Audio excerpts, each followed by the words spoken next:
Is One of Us is Dead my new favorite audio for Miss Geneva Rose of all time? Let's talk about it. Just finished up One of Us is Dead. I did the audio by one of my favorites, Geneva Rose. This is one of her older novels compared to some of her newer, more popular releases like The Perfect Marriage, The Perfect Divorce, Home is Where the Bodies Are. What's the other one? You Shouldn't Have Come Here. And I gotta tell you, I have done audio for all of her books actually so far, which is rare for me. Usually I start off by reading an author that I'm curious to get into.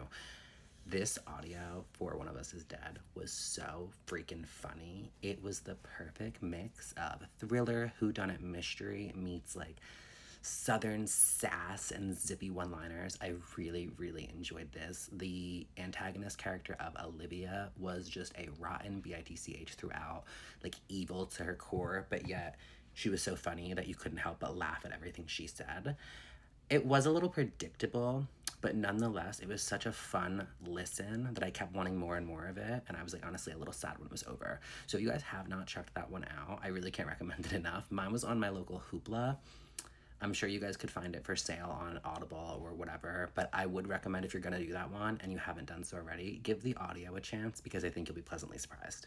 Essentially, the story starts out in an interrogation room, like I feel like so many of these whodunit stories do, and then it's going backtracking into the past and leading up to the events of this big party. That's the climax of the novel.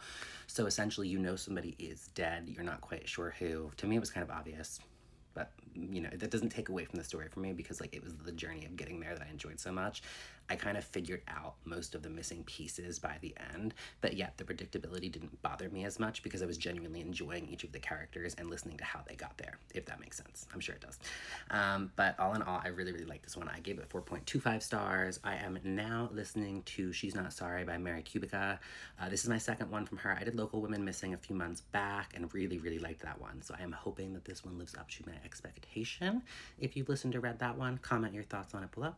Thanks, guys.